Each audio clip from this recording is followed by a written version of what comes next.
Jupiter Broadcasting presents this show in mega stereo sound. This episode of the Linux Action Show brought to you in part by GoDaddy.com. Use the promo code Linux and save yourself some cash. And of course, from donations of people that are, it's like people get donated, you know? And it's free. It's free. It's tax exempt. No, it's not. No, when you donate people, it is. It's people. Right. You can't, Chris, you can't put a worth on person. This week on the Linux Action Show, we are still a bit hungover from episode 200. We give you our thoughts and responses to our RMS interview. Are we truly being negative in the freedom dimension? Tune in to find out. Plus, we drool over some new games coming to Linux and ask the big question. Can crowdfunding scale to support open source? And so much more! All this week on the Linux Action Show! Yeah!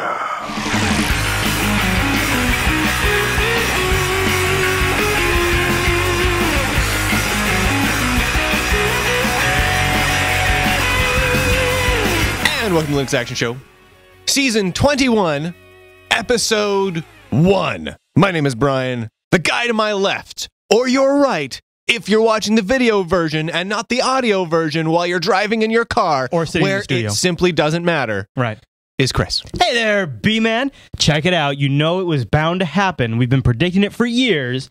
This do-it-yourself coffee machine runs Linux. You know, we have been predicting this for years. We really have. This is going to happen. I know. Now, check this thing out. If you're watching the video version, folks, you see this right here, right now. But if you're, I'll fill you in on the audio version. So this guy, man. So Richard Stallman can finally make coffee. Yeah, because it's been proprietary for so long. There's been no way for Richard Stallman to drink coffee. Look at this. He's even got a screwdriver mounted on a tripod to run the grinder. So he sends commands from the Linux box to the screwdriver, that is awesome, which controls a grinder. He's even got a voltage meter in there. I mean, this guy is really hardcore about this, dude. And he's got a whole do-it-yourself kit that you can put together. And he's got software that goes with it. Oh, that's awesome. Where you can custom control the grind and check on historical grind stats. He's even got a video presentation. Historical grind stats. Yeah. He's got awesome. He's got a video on here talking about once he became a developer, it became like coffee became so much more important to him because he needed the caffeine boost, I guess. Yeah. And he goes on about like how people are just coffee stupid and how this was just what he had to do in order to have a good cup of coffee. So, that's what you got to do. There you go. I mean, you can't have a bad cup of coffee or a proprietary cup of coffee. That is just some sort of setup this guy's got there. That's honestly, that looks like a gigantic fire hazard. Is what that looks like. I know, right? There's just no way that is going to end well. The thing that's suspicious to me, I see tears written all over that. The thing that's suspicious to me is he's got like this big box fan in the background. What's going on there? Yeah, why is it so hot? Maybe that's just to blow the delicious aroma around the house. You know, Burger King does that with their burners. Do they really? Yeah. So it smells like burger. Yep. That's a good idea. There. Man, do we have a fun show today? So yeah, we do. Last week was episode 200 of The Big Show, and we had Richard Stallman on the show. We sure did. And boy, did that make a lot of waves. I got a lot of very pissed off emails, man. Okay, so I'll tell you, the flip side is, the most positive thing is I really liked sparking a lot of discussion via the show. It was nice, wasn't it? Yeah, it's good to see people talking about and this all stuff. over the internet too, not just like in the usual spots. No. So that was really compelling for me. I mean, I enjoyed reading it all week long. So in this episode, we figured there's a lot of ground we need to cover. There's some really good points that you guys made out there, so we're going to feature some of those. Excellent stuff. Plus, Brian and I have had sort of a week to sort of digest what Richard said and sort of think about some of the things we wanted to respond to. And we think this is an important discussion to have for the open source community. So crazy important. Yeah. So we'll be covering that in the second half of the show. Also in the second half of the show, introduction of Matt in his how-to segments. Yeah, you guys remember Matt? He was on two episodes ago, right? Yeah, and he also came on like a few weeks ago, like a while ago, to cover a how-to segment. Yeah. A long time ago. So he's coming back, and this week he's going to cover an open source instant messaging client that works on multiple networks. Yep. Does video support and all that stuff, and that'll be towards the end of the show. It's a good how-to segment. Pretty so rad. Stay tuned for that. Pretty rad. We also got our app picks coming up. as well as my Android pick. I and don't our care random about distro. any of this stuff. No? None of this stuff is important to me. Oh. I want to talk about Danica Patrick for a minute. Oh my goodness! Put Good her up on morning the to screen. Danica Patrick Hello, over at GoDaddy.com. Danica. Hello, Danica. Danica. Can we zoom in on Danica there? Brian, I happen to have the Zoom feature There right we there go. ready to go. There we go. Yeah. So let's just leave it right there. So Okay. Danica Patrick is over at GoDaddy.com right now. Wait, I gotta move. Hi. Hold on, let me This scoot is over. that's actually perfect. There's Danica. Hi, Danica. Hi, Danica. Hi, Danica. Hi, Danica. So, So- Danica called me. Actually, she actually called me. Oh, really? Yeah. Well, you know, so about the Richard Stallman. interview. I'm listening to you, Chris, but I'm looking at Danica. Well, she found your stance a bit of a turn on, I have to say, Brian, and Yeah. she wanted me to pass along to you, just in case you didn't know, because I know that you are a big follower of Danica's, but you might not have known that only in this month, if you've got to use this by the end of the month, you can get free private registration if you use the code March9 when you check out over at GoDaddy.com. And also, Brian, she wanted you to know that you could get your hands on a .co for a crazy great deal, $7.99. Did you know that, B-Man? I didn't know that. Well, B-Man, you can if you use the code. I actually did know that, but FEB7. for the sake of the show and this is particular advertisement, I'm gonna pretend like I didn't know that. Good job, Thanks. man. You're a professional. You're a real professional. I'm a professional. Yeah. I'm a broadcaster. Right. I'm a student of the broadcast. I think Danica has really honed into that, and I think that's why she's. She's barely even give me time of day. Yeah. Well, Danica makes me like to hone into that. Yeah. I don't know what that means. I mean, I still send her text messages and all emails. day long. All day long. Yeah. Just don't. I need to send her less because it's a lot of text messages. Right. Also, we've got our standard codes Linux to save 10% at checkout, and Linux 20 will get you 20% off hosting over at GoDaddy. And thanks to GoDaddy for rocking support of the Linux Action Show, so we can keep bringing this show to you. That's right. Even if Richard Stallman doesn't like them. Yeah. Well, I don't know if he does or not. There's a lot of things Richard Stallman doesn't like that I like, so I don't know if we'll start that list. So, all right, B-Man. I got an Android pick for you this week that I maybe would wonder if I should have worn some body armor before I told you about this one, but I got to be honest. All right. I go with what I use. There were some great recommendations over the Linux Action Show subreddit. I've installed those, but I got to play with them for a little while. So apparently I'm going to attack you for this. What is it? This is what I've been spending my time doing this week. It is called Draw Something. It's a game that you either get for free or with ad support, or you can pay for it from OMG Pop, and it is sort of like Pictionary, and what's wrong with that? Well, it's it's a time waster, Brian, but it's a what do you call it when it's turn-based? It's a turn-based thing, so you draw and you try to figure out what somebody else is doing, and there's different levels of points that you can get depending on how difficult you want to draw. Everybody gets coins, so like I'm playing with my wife right now, so when she draws something, I get coins, and when I draw something, she figures out we get coins. And it also has cool playback support, so you can see like how the person was struggling to draw the thing in the first place and kind of laugh at them a little bit. Yeah. And you get more points. Well, kind of. There's like stats and stuff that tracks if you figure it out before the drawing's finished. Okay. But why am I going to attack you for this? Well, I don't know. I was just being a funny guy. You are a pretty funny guy. Yeah, I'm funny. That was pretty funny. That was pretty good. And it's still like Pictionary. That's cool. What's wrong with Pictionary? It's a great app. And I was actually probably the reason why I thought you wouldn't like it is because at first I was like, I'm not playing that stupid game. No, don't get me wrong. I'm going to make fun of you for playing this because it totally looks like a stupid game. But why would I attack you for this? I mean, it's not a stupid game does not make Brian violently angry. My initial reaction, gentle ribbing, sure, because like these games, like Words with Friends was really big for a while. That's a stupid game. These games come around, and my first reaction is I'm not playing that. That's dumb. It's just a game, man. Well, it's kind of you can play it multiplayer, right? That's how you play it. Well, so it's fine. Oh, it's great. Fun. It's great multiplayer, and what I really like about it is the turn-based aspect. So like it's not one of these things like you have to be right on top of. It's like you do your drawing, you submit it, and you wait a while. You wait a while. They submit theirs. It's like chess via mail. Yeah, and a lot of people play like chess and Scrabble this way. What's wrong with that? That's a good game. Yeah, that's a good game. I linked to the free version in the show notes, but you can also find the pay version, which is 99 cents. And come on, guys, just pay for the pay version because seriously, the developer probably makes like nothing off of the ad version. And then you get no ads if you pay the 99 cents. Ads are lame. You can also play across platforms, so Android versus iOS and Android to Android and things like that. That's very nice. It also will tie in with Facebook if you want. I don't. I mean, if you want to tie it into Facebook, you can. Tying things into Facebook sounds fun. Yeah, right? I don't know. Might as well link it, Brian. Yes, link it. All right, so I want to tell people when I'm playing a Pictionary game. Do you want to do the random distro pick first, or do you want to do the app pick? Let's do the app pick first. All right, B-Man. I'll put the screenshot up there, because the screenshot's what this thing all about. Bit Fighter. It's a game, and it's very... This is awesome. It's a great, great old game. How best to describe it? Think of it like multiplayer, slightly strategic Robotron. Ooh. With kind of... It says kind of like spaceships, but really it's just triangles in a gigantic, very retro vector-looking arena. They're as much spaceships as they were in asteroids.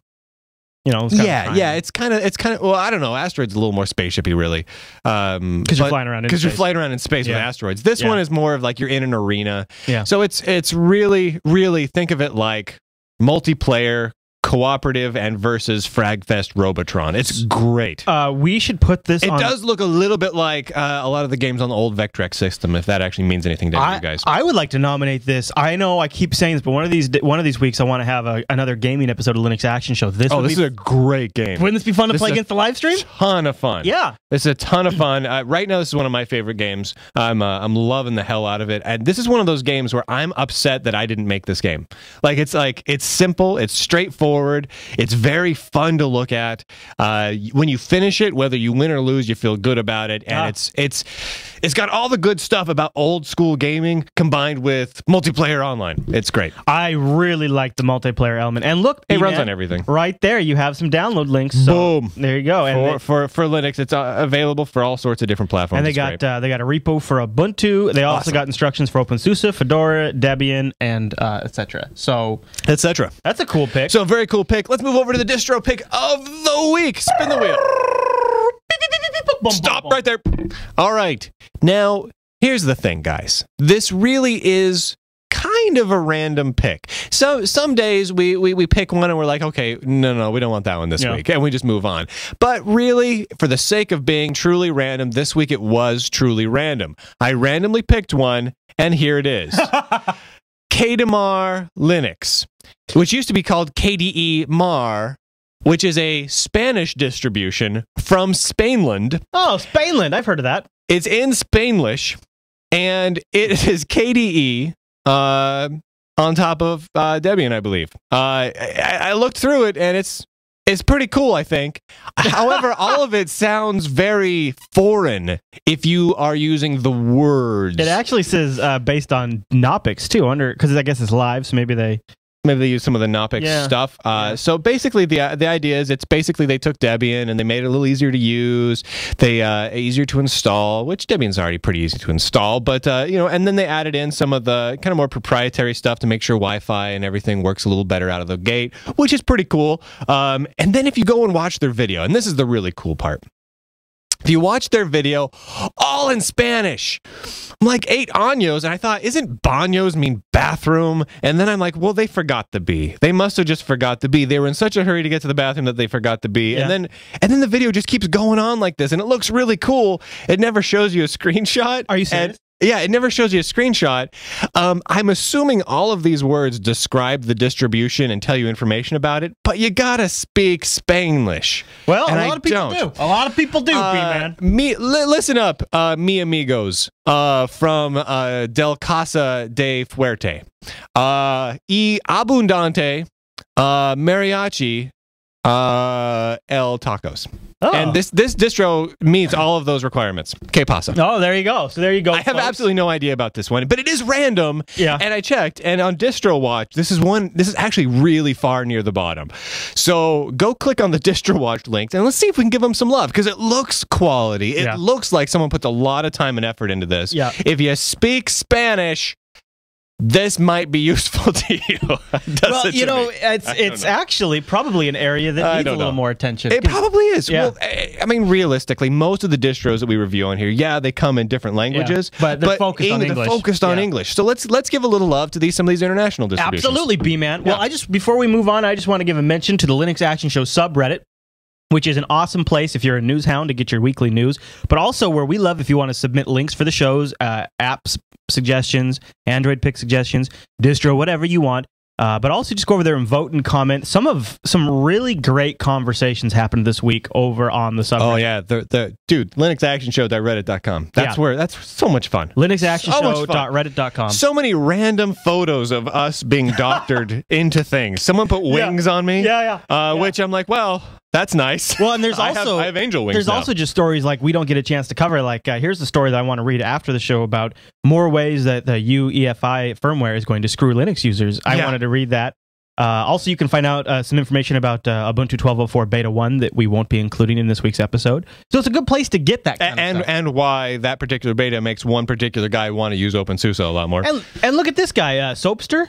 Soapster just bought a nice Jupiter Broadcasting supported item from Amazon because over on our just let us know about it. Over on the he just posted it in there, and that's nice. So the Reddit can be used for anything, and it's just a great community. If folks don't know, if you go over to jupiterbroadcasting.com and you scroll all the way to the very bottom of the site, the very bottom, we have links down there for Amazon US, UK, Newegg, ThinkGeek, Best Buy, Mint.com, and Audible. Where if you buy from one of those sites, if you click on one of those links before you buy.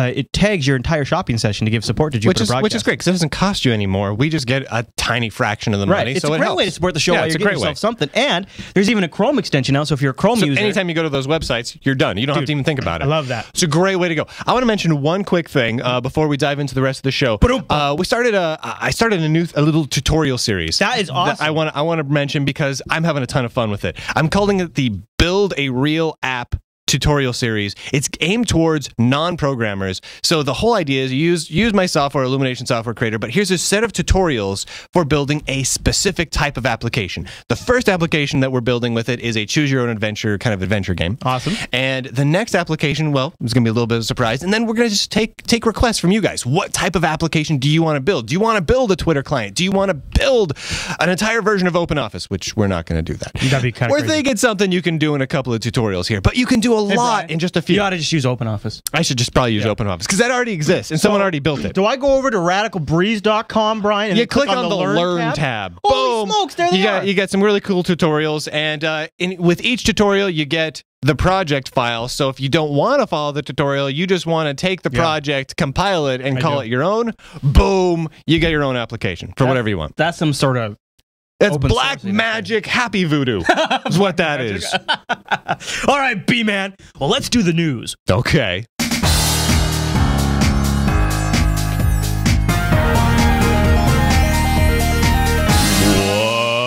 What's new in the news this week? All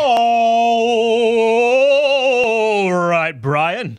The top story. Oh, it's just ridiculous. I know. They're just both of us are just completely ridiculous people. I know. We should feel ashamed of ourselves right now. We have no shame. We have none. So this is a really cool story. So of course we want to be as campy as possible to introduce it. Yes, absolutely. This is one of those stories where the headline sounds like it's hyperbole, but then when you start reading the story, it really might touch some people. It also sounds like it's hyperbole. Hyperbole, exactly. This article is titled "How Linux is Changing Lives in Zimbabwe." Zambia. I don't know. I just took a guess for it. just random. You know what's so funny about this stuff? Is you just picked a random country that starts with a Z. I read it like sometimes all week long in my head. That's like saying, it's like, oh, people in America, people in Argentina. Well, I was like, uh-oh. Zambia and Zimbabwe don't even, there's no W in Zambia. I never really say Zimbabwe out loud either. So I was like, wait a minute. Maybe. That's true. I don't. You know, so it's like when you read these things in your head, you're like, I think it sounds like this. Oh, crap. Now I have to say it out loud for the first time. That's like calling Windows 8 Windows 98. What I ought to... What I ought to do is before the show starts, be like, Brian, how do you think I pronounce this? Because I got to say it. Anyways. Dude, I don't actually know how to pronounce it. And the worst part is I don't remember. How did you pronounce it? Zambia? Oh, wait. I'm assuming it's Zambia. There we go. All right. I tried to see if the chat room has any suggestions. Sounds a lot like Ambien, which they're not helping me out. Different thing. But check this out. This is a great story. It is a pretty cool story. This is a story about how this small village is using Linux to connect and communicate with the rest of the world, and it's kind of changing the lives of the people there. What I found really interesting is what this guy has done, and a lot of other people, but what this group of people have done is they've taken local banks and they've created cyber cafes and they've built them inside of old shipping containers. Yeah. And that's so cool. The impact of this, and they're using older. Look how cool that looks. It's this blue shipping container that they put along one side of it. They cut it all. They open the doors out, and they put this really cool wood and glass. I mean, yeah, that's classy. I would totally go sit in there, have a hot chocolate, and work all day. Yes, I would too. And so here's what's really cool about it. That kind of makes me want to just put one in my yard. Is what it kind of makes me want to do. They've built a cyber cafe in there, and they're using donated computers from other countries. Cool. And because of the limited resources on these computers, they went Linux. Yeah. They went Ubuntu Linux. They actually call some of the places like Ubuntu Cafe and Ubuntu School and things like that. I mean, this is really powerful stuff. They even have an Ubuntu campus. And the other thing they've done is they've gone up to like their water towers and some of the towers around their town, and they've mounted Wi-Fi antennas. And these Wi-Fi antennas blanket the village with 802.11g. Here's a quote. This is the obvious reason we use Linux and open source whenever we can is that it's free. We can't afford software like Windows, they explain, but it's also faster than Windows on the PCs we use in our tests. And we find it easier to maintain, and we don't have to worry so much about viruses when people use PCs online. Wow. Yeah.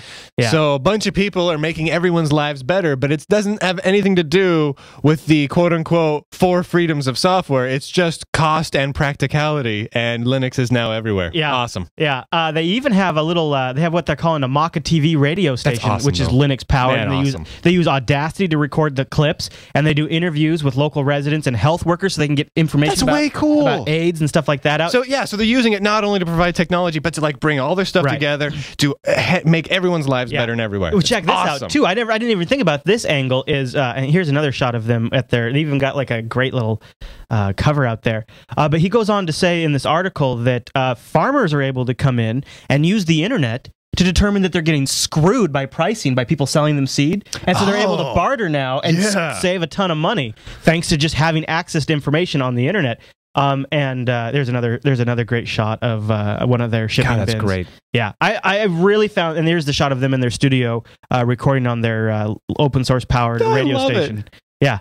And people listen to their stuff all over the world, so they're getting their message out to people all over the world, and farmers are improving their lives. They're spreading information about health, access to the internet. These people are awesome. Yeah, and it's all thanks to Linux. God, I want to go down there and just high five them and fly back. Yeah, a link to this story will be in the show notes. Mr. Mango in the chat room was asking, and I'll even link in the chat room right now if you guys want to check it out.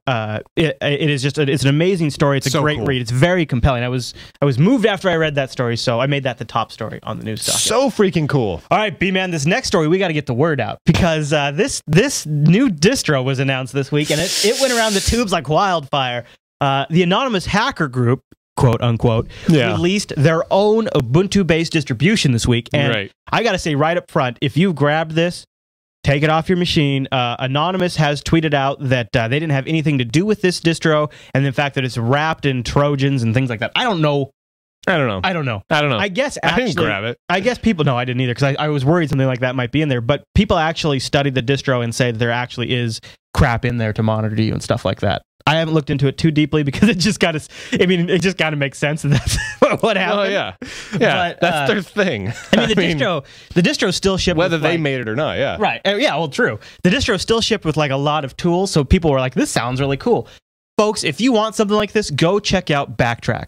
Backtrack's great. We got to do a review on this show in the future. We've talked about it in the past. Yeah, it is a great distro. It comes preloaded with a ton of great security tools. And actually, the first distro that we did on our random distro spinner, I think, was a random security one. That's right. And it was pretty cool also. There's some great security-centric distros out there. Just take a look around. Go look on DistroWatch. There's a dozen of them that are all really cool, all with their own strengths and weaknesses. Check them out. Yeah. But not that one. Not anonymous. No, don't do that one. No. All right, Brian, you ready for me to butcher another pronunciation? That would be big. Deft Linux. That's what I was thinking of. You know what I hold here? Right here is the C71, the ZennyThink C71, which is the hardware that the Spark tablet is based off of. Yep. And it's a 7-inch tablet right here. Only the Spark tablet has been renamed. This was big. I didn't expect this. Now, I'm going to give this a shot. I didn't either. Vivaldi. Now here, if that name, I like how you try and make it as complicated as possible. Yeah, I did. You're like, right. Well, people have an expectation now. You really want to sound as like pseudo bad Italian as you can. Vivaldi. Vivaldi. Actually, my biggest hurdle to overcome was not saying Garibaldi from Babylon 5. Oh yeah, Honestly, it's horrible, but that's what I thought too when I saw it. So that name might ring for some of you. I will play a clip. This is, you guys might know his music. I'm playing it right now for the folks. Vivaldi's great. Yeah. And, Aaron goes on to say that basically it came down to some copyright issues and stuff like that. So I don't know. What do you think? Bad move? Good move? Troublesome move? No big deal? I don't care. They could call it poop in a handbasket. I'd still buy one. Yeah, I agree. So it doesn't matter. I'm not a huge fan of the name because, like, you know what name I like the best? The ThinkPad. I like it in the chat room. Someone points out, Vivaldi's an embarrassing name. I'm canceling my pre-order. Right. Like, seriously, like, it's awesome. It's a cool tablet. It's a cool open tablet running KDE Plasma Active. Of course you want it. It doesn't matter what it's called. And as the chat room points out, it is not copyright. It is trademark. Which I'd wondered about that. Because of Spark processors. I don't care. No? All right. I don't care. All right. I mean, it's awesome. I mean, it's great. It's a cool tablet. I'm just glad it's still coming. I'm glad the post wasn't from Aaron Saigo saying, we're scrapping this tablet idea. We're tossing it. I mean, we got it to the point where we could ship, but we're calling it a day. Oh yeah, that's true. It's Spark with a C. Yeah. All right. So playing off from that, the Kubuntu folks who are still around and kicking, B-Man, they announced that they're going to start producing daily builds aimed at the Vivaldi tablet, and so many extra V's in there. Vivaldi tablet, and it's going to be called Kubuntu Active.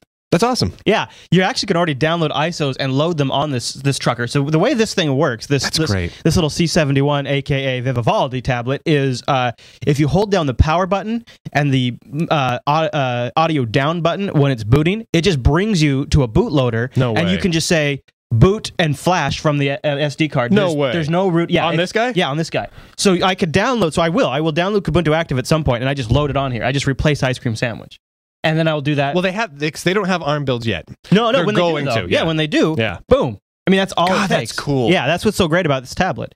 So and now you can buy this tablet already, but it's not directly from the folks. That's why I haven't said where you can get it and stuff like that, because I really think folks should buy it from them, from the Vivaldi Spark. But whatever you can Google it around. Go watch if you really want to know, go watch my in-depth look on the C71. Such a cool There's tablet. some stuff in there that you can use to find out where to get it. But I would say, I've already pre-ordered my Vivaldi tablet, but this will do the job, and so what I'll probably do is Kubuntu Active on one, and then their official release on another. God, what I would love to see is for people to come in and basically do kind of what they do with CyanogenMod and take Kubuntu Active and start bringing it around using some of the help from CyanogenMod to put it on a lot of the tablets and phones. There's no reason. I mean, Fedora talked about making an ARM version. There's no reason Fedora can't make a distro targeted at that. There's no reason that all the guys can't make a distro targeted at that. God, that's great. That's why that was really the takeaway of my in-depth look, is I'm excited about this, not because of its specs, not because of a lot of things, but because I want it to be a watershed moment for ARM platforms. Such a cool thing. Yeah. Such a cool thing. Yeah. So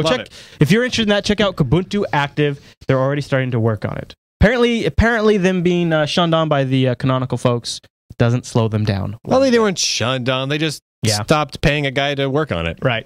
And now maybe he's working. I don't know how they're doing it. I think he's still working at Canonical, too. I just think he's working on other stuff. Yeah. Or maybe he's not. I forgot what that story was. No, he is. I believe he is. Yeah.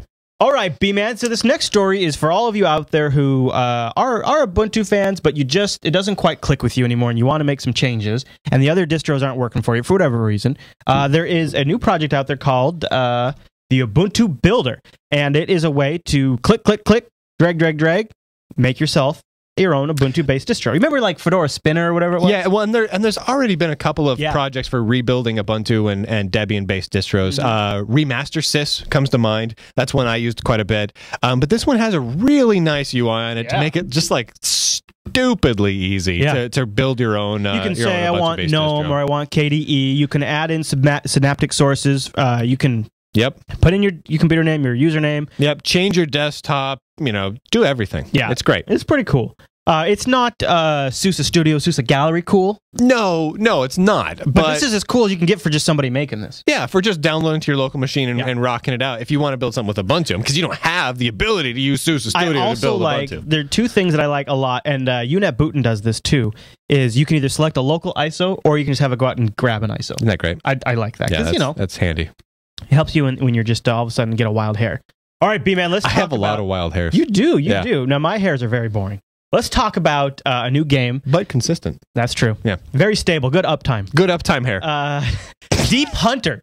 A new, not new to... Depth Hunter. Depth Hunter. I got all tripped up because it's not a new game per se, but it's a new game for Linux. Yeah, it's just coming to Linux. And I'm all excited, B-Man. Are you a Flutter? Oh my gosh, dude, it's underwater and it looks amazing. I don't know if you've seen the videos. Looking, yeah. Oh my gosh. Yeah. They're actually porting their whole engine over to Linux, and then this game's going to come on top of it, so we could see some other stuff. Gosh, too. that does look beautiful. Yeah. It's basically like the best looking aquarium screensaver you could possibly imagine, only it's an actual game. Yeah. Yeah, and I don't know what the release date is yet, but it's going to call Deep Black Reloaded, and Depth Hunter will be released for Linux within 1 to 2 months. And I got to say, I want to swim around in this amazing underwater world so bad. So bad. Here, I'll skip ahead because you can see a little bit of the UI where it looks like. So you got, if you're an underwater diver, you got all kinds of things from spear guns to just nice. And you see that right there, which is really cool. His gun is on a string. There's a little bit of time you can recover your gun if it starts to float away. Yeah. And stuff like that. I mean, just warning, shark. And watch the way he lands. He comes right in here and boom, he lands right there, and then he picks up the chest. You just want to do that so bad. Cool. I look at the way the light shines through. You see that? Turn off all the lights in your house, in your room. Go totally dark. Put this up on a big screen, and see, he's going through there and he's taking pictures of underwater wildlife and stuff. So that's part of the game too. And it's just cool. It looks great. It's just nice. It's nice to see more great games like that coming to Linux. Now, awesome stuff. B-Man, we'll get to it in the second part of the show here when we get to the Richard Stallman stuff. But I think one of the things that came up from Richard was some crowdfunding. He actually. Well, here, you want me to? I'll play the clip. Here, I'll play it right now. I'll put on the headphones so I can hear it. But here's what Richard Stallman said about crowdfunding, and maybe it's a way to fund future development on open source projects. I think that crowdfunding will start working better. It's already working for some free software projects.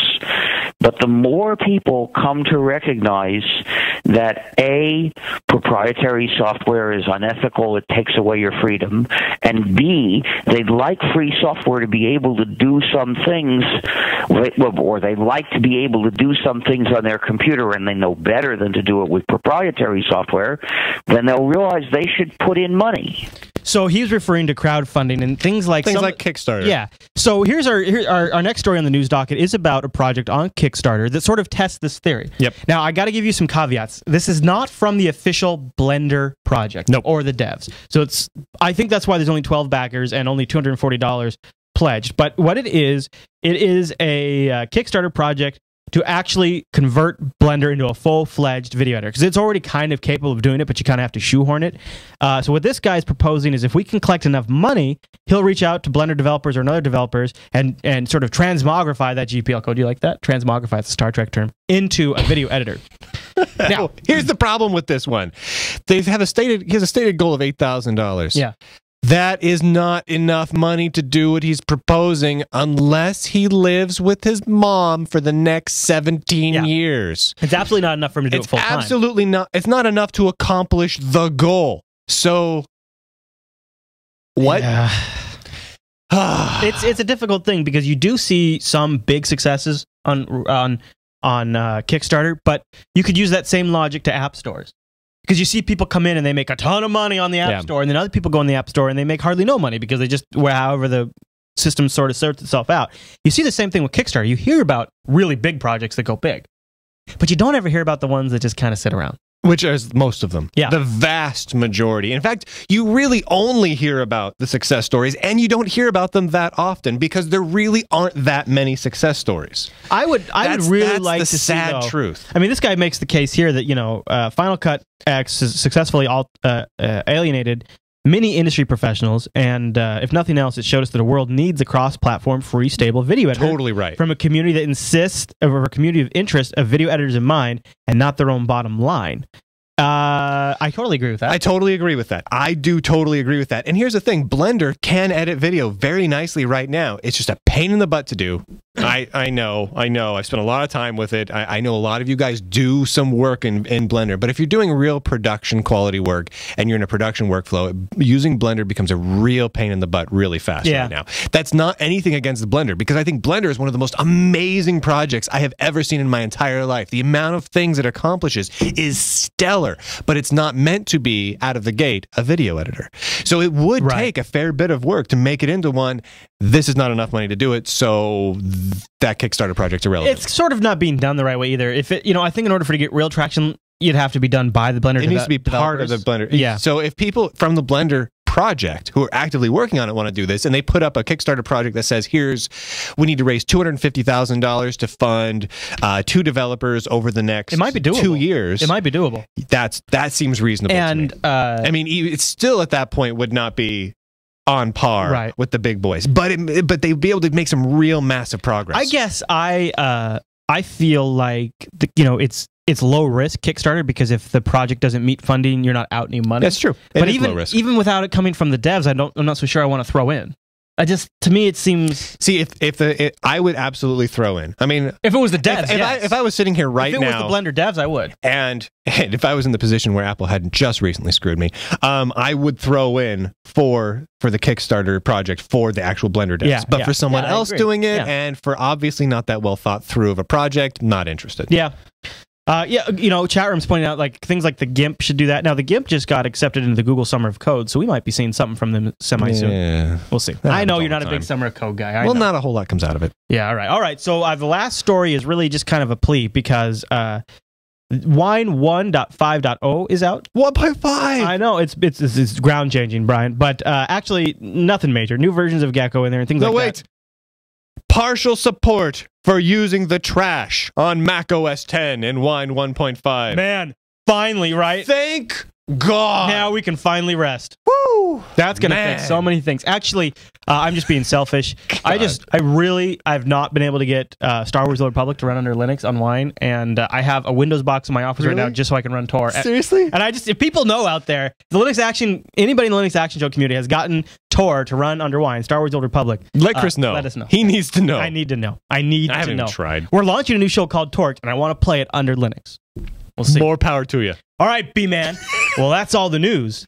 But you can have your trash can partially work under OS X. For this week.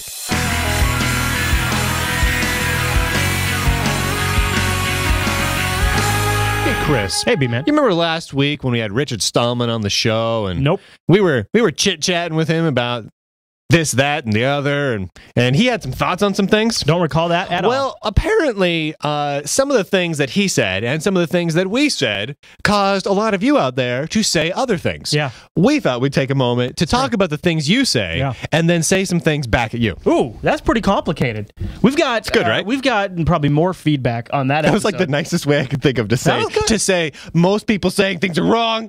No, I'm just kidding. No, actually we've gotten some great conversation off of this. Yeah. And this is what makes me really happy. So even over on my blog, I made a little blog post about it, and some of the comments, people were angry at me. Some of the comments, people were angry at Richard. Other comments were people being really super... Sorry. Smells pretty good. Thanks. Super insightful, and actually answering a lot of the questions that we asked during the show that Richard didn't answer. That's true. And I'm like, you know what? This is interesting. And then it sparked debate and discussion, and that's what I like to see. Yeah. Even if people don't agree with each other, I like to see the discussion. So let's keep that going. Now, I've pulled a few quotes. We could play a couple of them if you want to respond to those. I would love to. You want to do that? Okay, Yeah. here, I'll put the headset on. Some of these are in chronological order, and some of them are just sort of ones that I took. So let's start with the first one about attacks on freedom. Who chooses them? The people who really care about freedom, the people who've come to recognize that a non-free program is an injustice. It's an attack on your freedom. Once you see it that way, you say, get it out of here. And you start being willing to go to efforts to escape from non-free software, which is what this is all about. After all, writing the GNU system was a big effort that we made in order to escape from non-free software. So I thought that was a good quote to pull, because I thought Richard said that early on in the interview, and I thought right there that sort of locked in his black and white philosophy. Completely black and white. Yeah, and it was an interesting quote. So when he said that in the interview, I was like, oh, this is going to kind of frame the way the rest of this interview goes. And I knew that was like one of those quotes. I was like, okay. You know, I kind of went at it. I looked at it similarly, but really, I kind of agree with him there. Yeah. Once you recognize that something is taking away your freedom, you are willing then to go to efforts to get rid of whatever's taking away your freedom. Right. I think where my main disagreement with Richard comes in is the fact that in order to get to that point intellectually, he is actually redefining words in the English language. He's taking a leap of logic there that he thinks that it's like your definition of freedom, and you actually sum it up really well in here, but your definition of freedom is well, you know what? I actually have a clip where Richard explains what his definition of freedom is, because you guys, let's play that. You and I differ, or you and I differ from Richard on this, and so let's play what he interprets freedom as, and then let's respond to that. I cannot wrap my head around the concept. I love freedom. I love actual freedom. I love the freedom to accomplish my dreams. I love the freedom to see my daughter grow up. That's not freedom. That's a convenience. No. It is freedom is the act of being free. Look. Now, freedom means that you're not under someone else's power. It doesn't mean you can do whatever you like. No, I agree with that. It doesn't mean you can do whatever you dream of. There are things in the world I can't afford, and there are things in the world you can't afford. But that doesn't mean that we've been enslaved. Right. You can't measure freedom that way. It's a common mistake to try to measure freedom in terms of what things you could possibly do. But even for people who are free, there's still limits to what you can do. So it's an interesting, I think in there, you were trying to make the point, I want the freedom of choice and the freedom to make decisions in my life. And if I choose to use proprietary non-free software, that is a freedom I have to make that choice. That's freedom. That is freedom. And that is one many different ways you can use. You can have freedom. And what Richard says in that quote there is, in his definition, freedom is never being under someone else's power. So if you have a license that doesn't allow him to do whatever he wants with that, you're infringing on his freedom. And here's where Richard is, his entire logic falls apart completely, because Richard's licensing structure limits freedom. The whole point of the GPL license is strictly to limit the freedom of content creators. So if I create a piece of content and it's licensed under the GPL, the point of that is that I am giving up my rights, my freedom of creating and controlling that piece of software to anyone else who wants it. Right. Now, you could make the argument of like, well, it's encouraging freedom for the end user, not the freedom for the content creator. But so what Richard really seems to be saying here is he does not like freedom for people who create things. He likes for the people who I would consume things. I would say to have freedom. He wants you to have freedom in any capacity possible, as long as that freedom doesn't impinge the freedom of others. And so if you do something that restricts someone else's freedom, then you shouldn't be allowed to do it at all.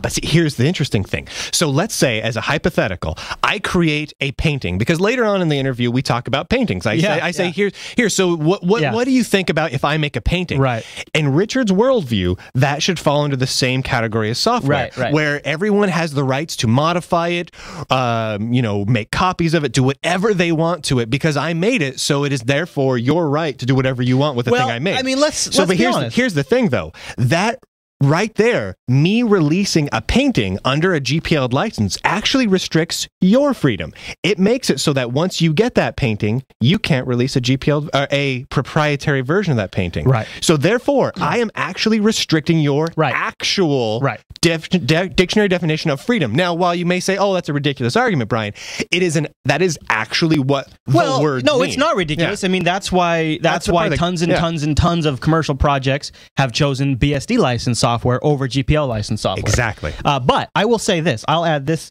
I think what Richard is willing to do is sacrifice some of those things for some sort of overall greater good. And I would say I'd be willing to admit that I while not going as extreme as he is, I do sort of agree to some extent in the actual daily practice of my life.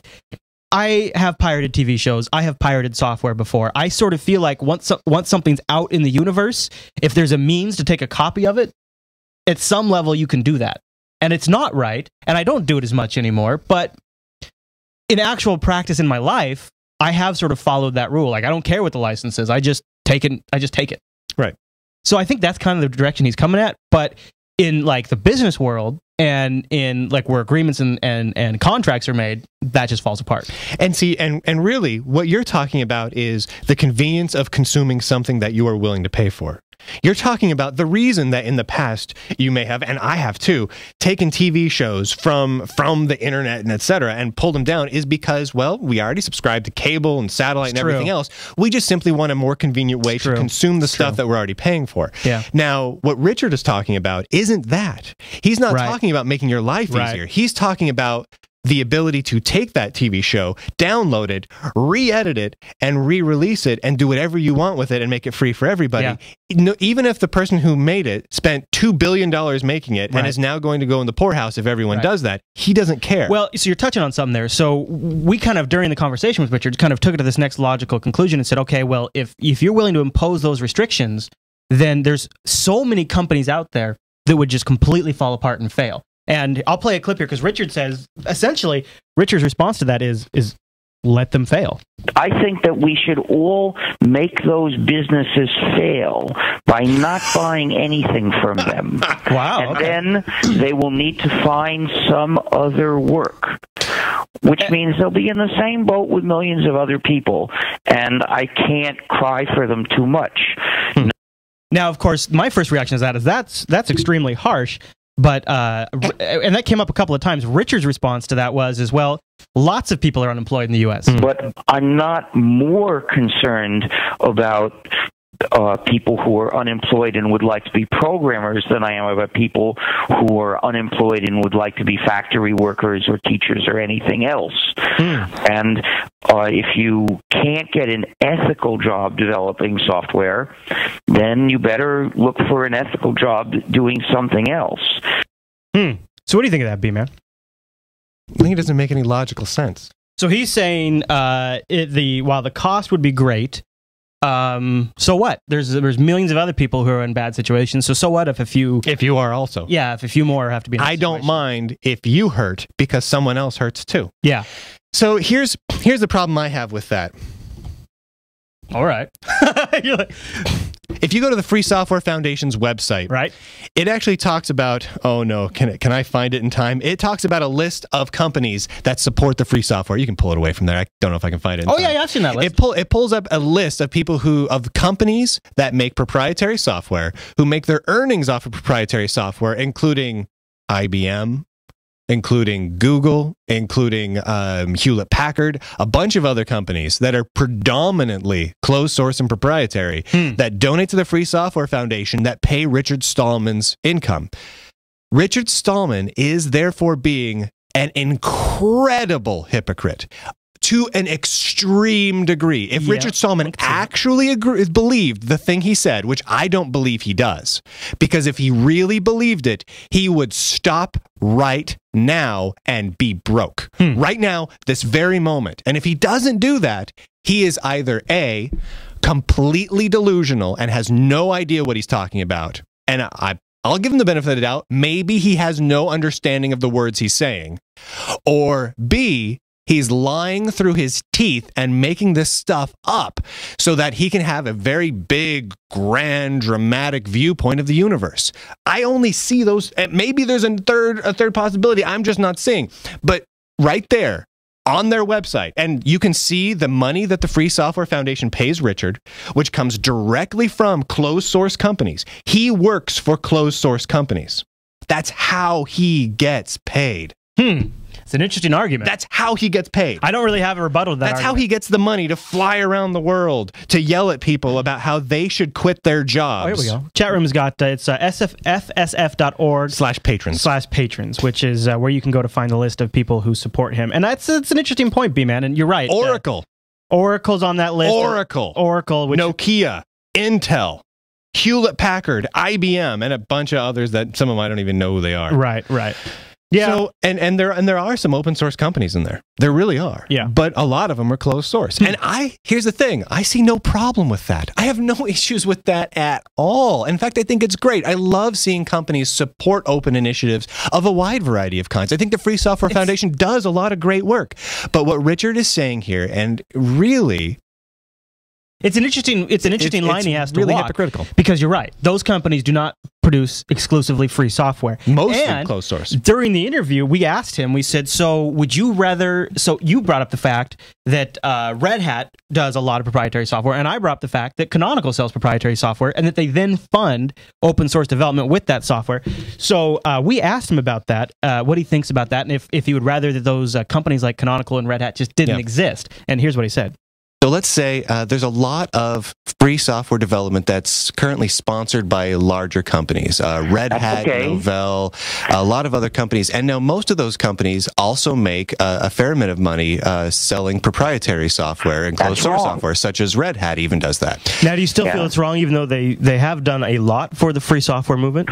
I know, but the proprietary software is not ethical. Would you prefer that those companies just simply cease developing proprietary software entirely, even if that meant that the money would completely dry up to the free software development? Yes. Okay. I wouldn't use it. I would say, damn, another program that's been offered to those worse than suckers who are going to give up their freedom, and of course released in such a way that I couldn't dream of using it. Okay. So I mean, if you took out Red Hat and Canonical, I mean, so you brought up an interesting point. You're saying he's being sponsored by these patrons that you can find over at the SFS site. And if these companies pulled out, if IBM and Google pulled out of open source development, if Red Hat pulled out, where would we be? We'd be up poo-poo creek. Yeah, is where we'd be. So that particular, like the chat room, and right now, Richard Stallman, even though he tries really hard to use software and hardware that's only GPL licensed, those GPL code has directly benefit to an extreme degree from proprietary software development. So much so that if you took away all the proprietary funding that has gone into that, he would be left with a big steaming pile of software that's just not all that great. And I'm not saying community-driven software isn't good. It's amazing. But so much has gone into just the Linux kernel itself over the years. It's also not... Linux has been paid by proprietary companies for years. The grand scheme, I mean, the really, not necessarily right now, really big, like 50,000 foot picture is the entire elimination that he and he said it in the interview, the entire elimination of proprietary software. He'd like to see it all gone. Yeah, is the words he used. But there's entire industries that free software doesn't make software for, like the airline industry for landing airplanes, or you know, the telecommunications industry, or all of that stuff, the power grid infrastructure that all has these really custom crappy software that have been written for them that would all be gone. All be gone. So he actually even says that he would just say, instead of making proprietary software, developers just shouldn't develop. They just shouldn't make money. How do we get, I mean, from a purely practical standpoint, developers to, like me, independent software developers, to be able to still support their wife and their children and keep the roof over their heads and food on their table, but still make the transition, which is important to a lot of us, to free software? Based on includes false claims. Okay. You don't have to be a programmer to make money. And that you don't have to be a programmer to make money was an interesting point, because your immediate follow-up point to that was, this is what I'm good at. This is what I've got to do, because this is what I'm good at. To me, it would I don't think that excuses making non-free software, but I hope you can find a job writing custom software. Are you, and I might be completely misinterpreting this here, but are you actually putting the needs of having no non-free software above the needs of feeding my kid? Absolutely. Absolutely. I've gotten so much crap for this over the last week. I've been talking about how Richard Stallman right there makes a value judgment. The lack of having free software. It's so important that one man not work on proprietary software, that man, if given the choice, needs to not do that or not. You see what I'm saying? It's ridiculous. He says that it makes my brain break. He says that what he said is that that's just an excuse. I don't see much difference between what you're saying and what a thief or swindler would say, trying to justify what he's doing. I'll back up. Here's what I think. I actually think Richard Stallman is being incredibly forethoughtful and logical, but it's all based around a flawed premise. Yes. But if that flawed premise is accepted, then everything he's saying is completely built around it, and it makes sense to me. Because if free software is truly the most egregious, if non-free software is truly the most egregious anti-human rights violation you can make, then all of this stuff is true. Makes sense, yeah. And I think maybe he's looking at it from like a human civilization over the next 500 years. The only thing that truly exists is human knowledge, and you have to continue to spread and share, and that kind of stuff.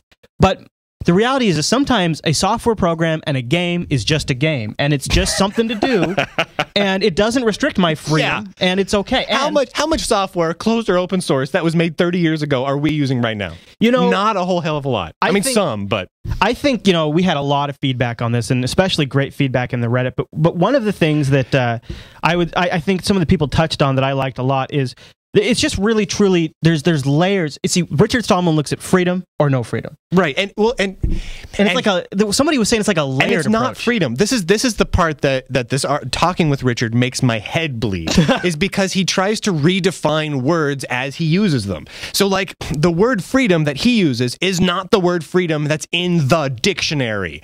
So what I would suggest to Richard is create a new word. Like Google went out there, or I guess Google technically is a word, but create a new word that means what you want it to mean, or just describe it every time, or say free-ish software that has some freedoms with it, or something. But talking about it is so difficult because every time we want to say the word freedom, it gets hard. And can we talk a little bit about the value of human life for a second? Because this is the part that hit me the most during this interview. I think the GPL license is awesome. I love it. I think it was the right license to use for the Linux kernel. I am releasing software under a GPL license because I think it's a great license for a large amount of projects. Right. It's awesome. Right. It's just empowering and excellent. Yeah. But what really got me about this interview was not so much the discussion over the viability of a GPL license or the various freedoms that can go with software. It's that Richard Stallman values the absence of proprietary software more than he values human life. Now, here's the thing. You know, I say this and people are going to get upset at me about it again, but he just said that. We just repeated it for you. Not only does he agree with that, he, and I quote, absolutely agrees with that. Now, replay it over and over again. Here's the thing that it's ridiculous. Unless he interprets the overall good more important than the singular good, and there's I guess maybe this clip. And I'm not going to encourage anyone else to use proprietary software to keep Microsoft's employees in a job. So if one of those employees came to me and said, you've got to start endorsing the use of Windows so that we can have a job, I'd say, what happens to you is not sufficiently important to justify the wrong you're doing. So that's the way he looks at it. What a dick. Well, he's looking at it in a very black and white way and saying you're essentially hurting humanity. He's just hurting people. Richard Stallman isn't pro free software. He's anti non-free software and anti people. I want to take this moment because so many people have been harshing on me about, and I don't mean this to sound defensive, but people have been very upset that I insinuated that Richard Stallman not like people and children. I did not insinuate this. This is exactly what he said. And so I did a little looking around. This is a common theme with Richard Stallman. It's come up, yeah. Richard Stallman has been on the record as being generally not against pedophilia. If you go and search for Richard Stallman pedophilia, he made a very clear point that he's like, well, if the kid's not 100% against it, like a little kid, then maybe it's not so bad. Which is one of the most disgusting things I've ever heard. He also, many years back... I'm wondering if some of those were taken out of context. He wrote that. That was something he wrote on his website. Oh. Okay. He felt so strongly about it that he had to write that on his website. And you can go and read it on stallman.whatever. So just search for Richard Stallman pedophilia and you'll get a great set of results on that one. Nothing out of context, just his words. He also, some time back, one of the developers, I believe it was one of the Emacs developers, had a kid. He posted to the mailing list had a kid, guys. You know what? I'm probably not going to be able to develop software for a couple of months because I just had a kid. A couple other developers were like, man, congratulations. Right. You know what? Right. Take more than a few months out. Right. You know, don't worry about this too much because you'll never have this time with your kid again.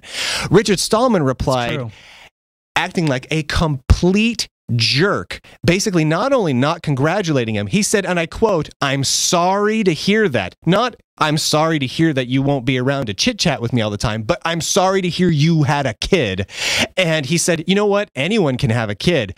Plants do it all the time. That doesn't take any skill at all. It takes real skill to make Emacs. And you know what? That's okay. It's ridiculous. He is putting the specifics of a license for a singular piece of software over the value of a child.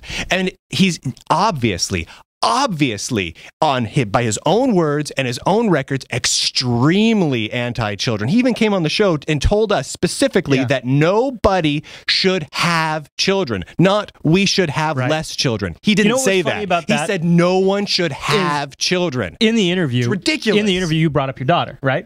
At the top of that show that Richard was in, My Runs Linux was my son. So both of us in that episode established that we had kids. Actually, I have the quote of him saying, "Yes, please." Don't think that people can justify unethical, harmful activities just by saying, my kids need some money. Well, of course, the most effective thing any American can do to reduce ecological impact is not have a kid. And so we kind of were like, what, did you really just say that? And he followed up with a reasoning. Check out one of his reasonings. Because Americans live in such a wasteful, expensive way and use more resources than people in any other country on Earth. Every kid that Americans don't have is a big reduction in how much global heating there's going to be in the future, etc. So global heating, Brian. You got to consider global heating. This coming from the man who flies around on jet planes all the time, using jet fuel that run on the plane's running on proprietary software. So it's like triply unethical, just so he can yell at people so that they'll quit their proprietary software jobs and make their children starve. Brian, it's frigging ridiculous. I think you're being negative in the freedom zone.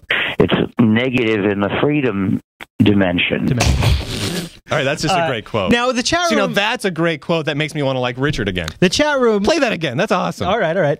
It's negative in the freedom dimension. That's good stuff. The chat room is giving us a hard time for talking about this when he's not here. And the only reason, really, why we decided to do it, even though he's not here, is because we've heard from so many of you that we want to cover these topics. And we actually think this is a really important conversation for the open source community to have. Yeah. And also, I will point out, the entire reason why Richard Stallman flies around the world and using jet fuel is to spark these exact conversations. This is exactly what he wants to have. This is he didn't come on the show because, you know, he's doing us some gigantic huge favor. He wants us to talk about these things. He wants us to talk about it, and he wants us to talk about him and the Free Software Foundation. His job is to drum up press for the foundation, which he relies on for his income. That's his job. Now, do you think it's possible that he believes in free software so fundamentally that he maybe says some of these things just to get people talking? Absolutely. You think? I think he absolutely...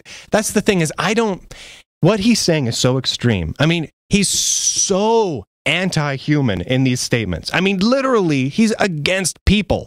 He's against people existing. I don't know if that's true. When I hear Richard, all I think is his goal is to make Skynet and make sure humans don't exist, and then the freedom of software trumps human life. Because he doesn't want anyone to have children, which means that humans will stop existing in roughly 80 years. Right. If he had his way, according to what he says. Brian, and he wants more software. You're being negative in the freedom, but not software developed. Negative in the freedom. You're being negative in the freedom dimension, Brian. I don't mean to be negative in the freedom dimension. Here's what I'll say: is I actually think, and maybe I'm being hopeful and a little naive here, and it's possible. I actually am hoping it's the exact opposite of what you're saying. I'm hoping that Richard Stallman cares a lot about the continuation of the human race from a very large picture, and he thinks the best way to do that is to remove these things. And if we have to crack a few eggs to get there, the end result is the enrichment of humanity. And that if it takes a few cracked eggs to make that omelet, he's okay with it. That's kind of where I think he's coming from.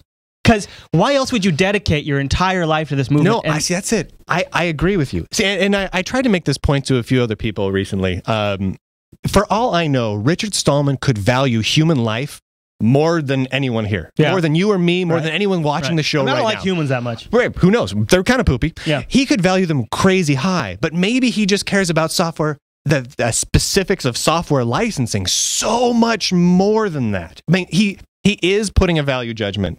He's saying that software licensing of a singular piece of software is more important than human life. He is saying that. I am not. That is not Bryan's stance. Bryan's stance is also not that I want Richard Stallman to think that. That is what he said repeatedly. Please don't yell at me for Richard Stallman thinking that. So many people have been yelling at me for me repeating that. But you heard him say it. He's been on it repeatedly. It's crazy. I agree. Well, here's his angle. But take it up with Richard if you think that. And he may still value human life really, really highly. I don't know. I've got two last clips I'll play because I think they kind of support where Richard's coming from, and I think they kind of explain where he's at in his head. Here it is. They know. The point is, these arguments seem to be trying to somehow reach the conclusion that unless we come up with a better way of paying people to write free software, then that excuses non-free software. And that's my main point of disagreement. So I think, that's a core fundamental. My last clip is, I think it does show he is a bit of a realist, because you guys were going back and forth towards the end pretty much about, I can't do 100% free software without jeopardizing my income, right? And and you were saying we need practical solutions to transition as a proprietary software developer to a free software developer. Can you give me a practical solution? Now, he did mention crowdfunding, but that didn't go over so well. And so his final response to that was, I'm not going to try to deny any facts that you see. And I'm not going to claim that I've got a way that will make it easy to raise money to pay people to write free software. We all know that there, to some extent, are ways to do that, and we all know that they're limited, that they're not as broad as we would like.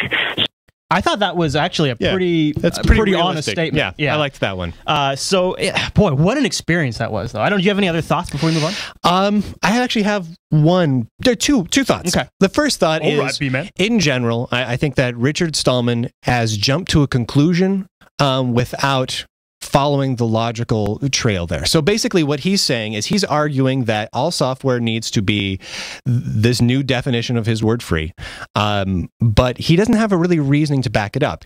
So when he talks about real and actual freedoms, he doesn't seem to understand what the word freedom meant before he redefined it. And that causes me a little bit of a concern, and basically from what we talked about previously.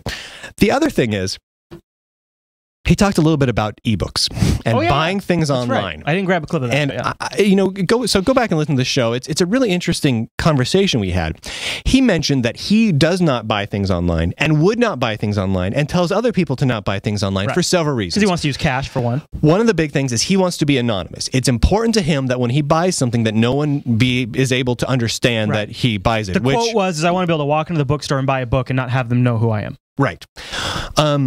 Now, here's the interesting thing. I asked him if he's ever bought an ebook. He said no. Right. He said no, and he never would unless he could do it 100% anonymous. Now, a few interesting points came out of that. One is that he seems to not know what's going on in the world of anonymous payments. He doesn't really know what a Bitcoin really is, what it really does. And not saying Bitcoin's some amazing important thing. I'm just saying he simply is not informed technologically of what's going on in the world in relation to online payments. So he's not actually an authority to talk about that topic. But that takes me a step further. He's also against, incredibly so, digital rights management on ebooks, which got me thinking. I'm against DRM on ebooks too.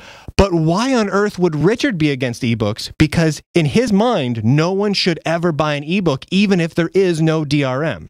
So basically what Richard is saying is there's no way that I would ever tell someone to buy an ebook because of the payment systems. But once you have an ebook, man, isn't that DRM terrible? That is like, and I tried to think of an example here.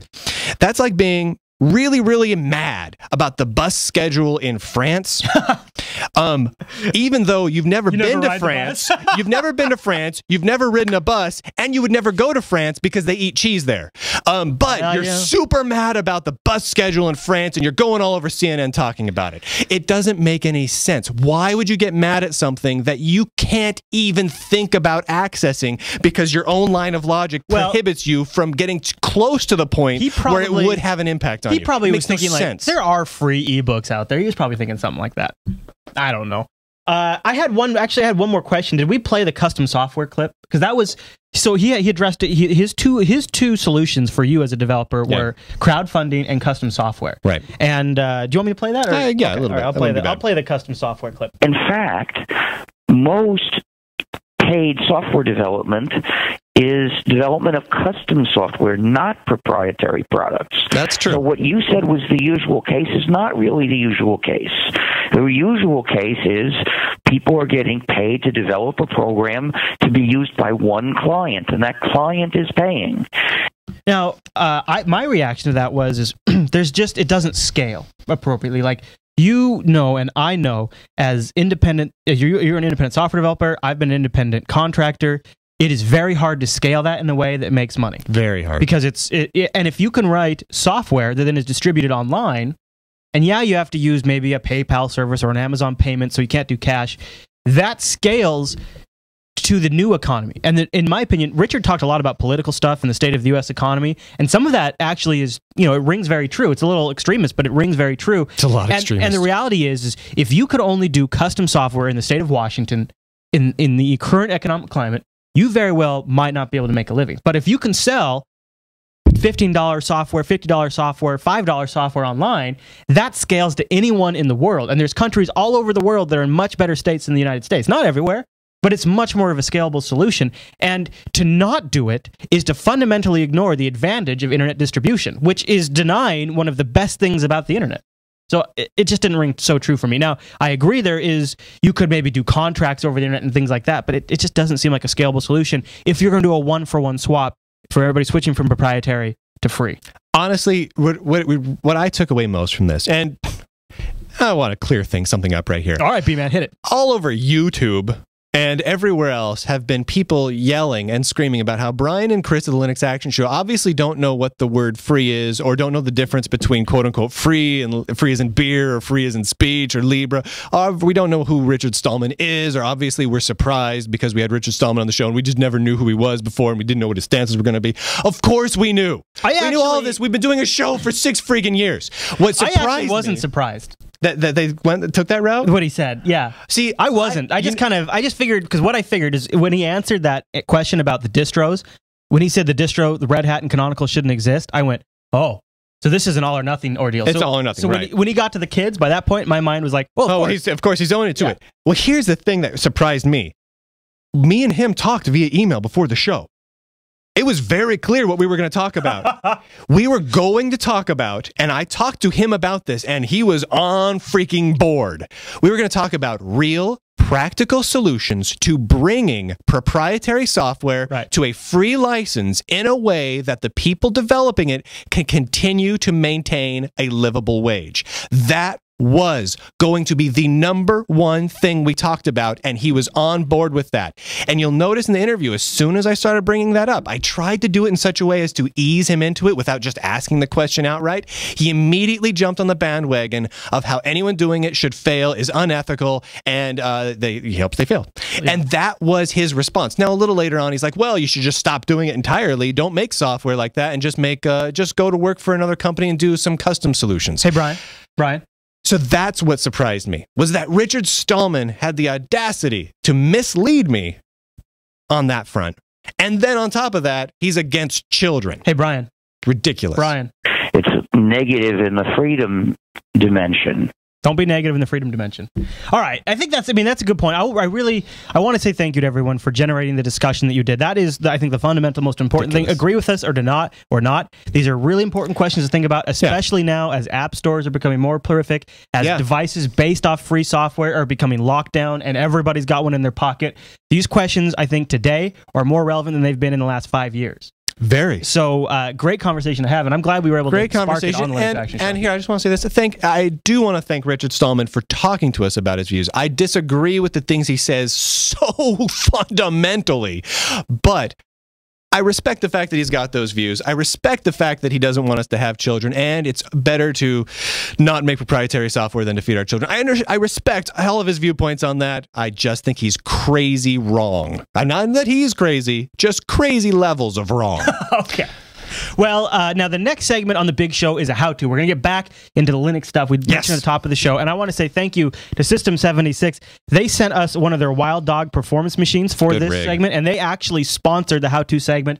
They helped put a little money in Matt's pocket so we could get down here and do these segments for you guys. So System76, you know, we had their big boy on the show, the Leopard Extreme, and that went over really great. So they said, well, what could we do to work with you guys that, you know, really helps the Linux community? Oh, I've got an idea. How-tos. They could send me one of those machines that we reviewed. That's a good idea too. Just so I can look at it and be be inspired on occasion. I know. That would be fun. Maybe two. Just saying.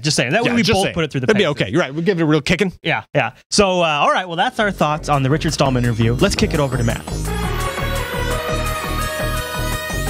Thanks, guys. Today we're going to be talking about a program called Jitsi. I'm probably butchering that name in a very, very bad way, but basically it is a Skype alternative that I have connected to using my Jabber account. Now, I'm actually going to toggle over to the desktop now so I can show you exactly what I'm talking about. All right, there we go. So as you can see here, I've got the software installed. It's actually running under Java. And if I click to call Chris's account, for instance, I can do so via my webcam with full audio, and we can have a Skype-like conversation. So let's go ahead and do that and see what that looks like here. One of the first things you'll notice is that it says connecting. It's going to take a little bit before it gets to that stage to where it's actually ringing through, and that's, frankly, may be faster or slower for you depending on where you're at. Assuming he accepts the call, it will then pop up, and you will actually see both of us there on screen. Now, how cool is that? And what's neat is that it not only is it pulse audio compatible, but it's also going to work with whatever webcam you have to work with. It's pretty cool. It also has some additional features, including the option to record the audio. So like if you're doing a voice call, you can actually record the audio in that fact. But you can also do screen sharing. You can change the resolution to pretty substantial, actually. I would say it competes with what Skype can offer for resolution, if not surpass it, and it has more control in that space. Now, you can also do a full screen, which I will go ahead and full screen that there. Now, there he is. Again, the webcams are going to be a little different in quality. We have one lower resolution webcam and one, oh my goodness, one higher quality webcam, but you can see how that works. We're going to jump back a little here. And so that's that on that factor. So basically, if you're looking for a good Skype alternative, this is something to really check out. And you can actually grab the software from their website. Just simply click download, and then select the appropriate package for your Linux distribution. Or if you're trying to have a conversation with maybe one of your relatives and they're still using Windows or Mac, the software will do that too, which is really cool. And don't worry, Arch people, there is an Arch package, so don't sweat that, which is very cool. So, you know, it's something to definitely check out. Now, I can't speak to latency as far as the audio quality and that sort of thing is concerned, because honestly, we really don't know. It's going to be different for everybody. If you have two people with two great connections, it should be great. There shouldn't be any issues there. And if you're concerned about it, you can always lower your video resolution down to kind of compensate for any bandwidth usage, and that'll allow you a little more flexibility. So definitely check that out. And if you have any questions, of course, you can always email me here, Matt at jupiterbroadcasting.com, and I can answer them for you directly. Otherwise, it's pretty self-explanatory. I mean, all your buttons are right down here on the software. I mean, you got a dial pad. Oh my goodness, there he is. He's going to come get you. And of course, you can, if you actually want to do a conference call and this was just a voice call, you can add somebody that way. So yeah, it's pretty cool. I think as far as things that I would like to see the software actually add to, it has screen sharing, but the biggest missing factor that keeps pushing me back to either Skype on Windows or perhaps Google Plus, or not, yeah, I guess it could be Google Plus Hangouts, is the fact that you can do multi-user chat. That's something that's lacking on this software. Oh, yeah. And then there's the one little bitty kind of a big deal, actually. It hasn't been supported since, what was it, December, I think, was what we came up with. So, yeah, it's a little dated in that fact. But from what I'm able to tell, as long as nothing substantial changes, seems to run pretty well. So I think it's worth checking out. And it's definitely cooler than what I was experiencing with some of the other clients, such as Empathy, for instance, which comes in Ubuntu. Oh, yeah, it'll run pretty much anything. I mean, you can Jabber. You can do Gtalk, although I'm fairly certain that's voice only, but you can actually take your Gmail account, drop that into your Jabber login space, and it will give you the whole Jabber experience as far as video and audio and all that. AIM, Yahoo, MSN, some MSN, and the whole thing. It's pretty cool. I think I definitely want to recommend this to people that are looking to get away from Skype, but at the same time don't want to isolate themselves into the box that Empathy puts you in. Even though it's using the same protocols, the big factor is Empathy's not going to, there's nothing really out there. It doesn't run that well when you're running it. If you have another Jabber client running on Windows, for instance, and you're trying to call somebody from Empathy, the video may or may not actually be cohesive. And that's something I've experienced. With this, it's all the same nuts and bolts inside, so it's going to run completely. So it's pretty awesome. I definitely recommend checking that out. So again, that's Jitsi. You can find that at jitsi.org. And let me supersize that for you there again. And when you're there, just simply click download, select the appropriate package, and you're good to go. Well, that's it for me. Back to you guys. And that brings us to the end of this week's freedom-hating episode of the Linux Action Show. Oh, great. I want to thank everyone for tuning in. Next week is going to be cool. Yeah. Got a couple ideas for next week's show. Got a couple ideas. I got a couple ideas that I've been wanting to do for a long time. You know what? You know what's unfortunate? I got a couple ideas too. Uh-oh. You know the problem is? Idea grudge match. Yeah, we might have an idea grudge match this week. It's all right. It's all right. It's cool. It's cool. Nice. We'll be civil about it. Okay. We'll be cool. We'll try not to be negative in the freedom dimension as we move towards that process. That's right. But I want to thank everyone for tuning in.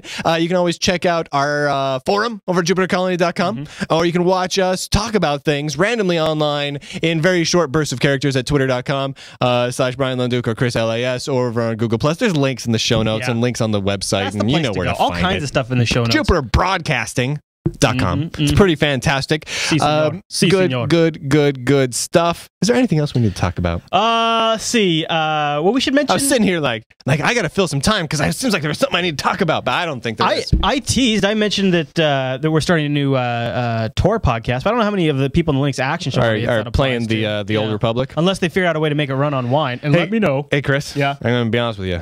I'm not. Yeah. Yeah. Also, next week. You know what I am playing though? What? Trade Wars. Nice. On my BBS. Yes. That you can telnet into at bbs.lunduke.com.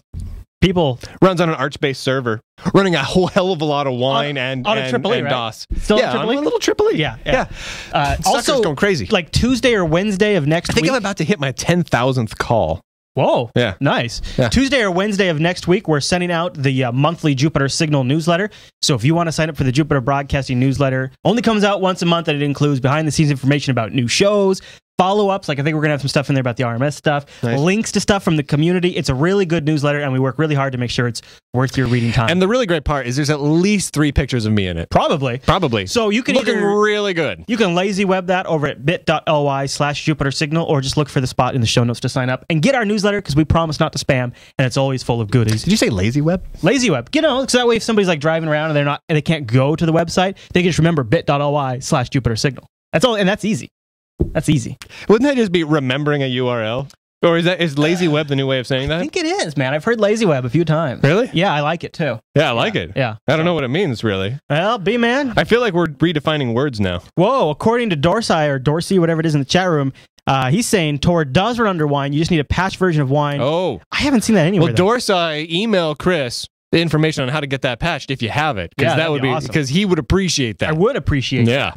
All right, B-man, was there anything else we want to cover? I don't think so. All right, everyone. Well, that's the details right there. The Linux Action Show is live on Sunday over at jblive.tv at 10 a.m. Pacific. There is one other thing. I hate freedom.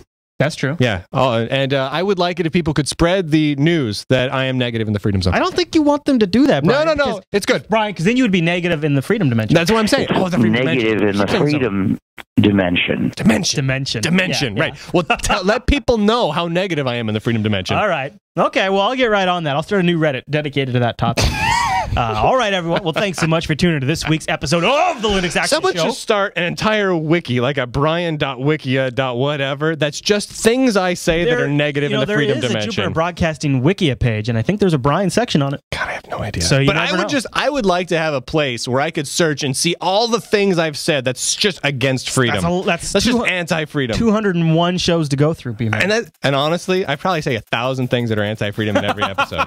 So I mean, I really need that as a searchable database so that I don't accidentally say something that is pro-freedom, right, that contradicts something that I've already said that's anti-freedom. You understand what I'm saying? I got to be consistent in my anti-freedom. You're negative, Brian, in the freedom dimension. It's true. Yeah. All right. Yeah. Okay. All right, everyone. Well, thanks so much for tuning in to this week's episode of the Linux Action Show. We'll see you right back here next week.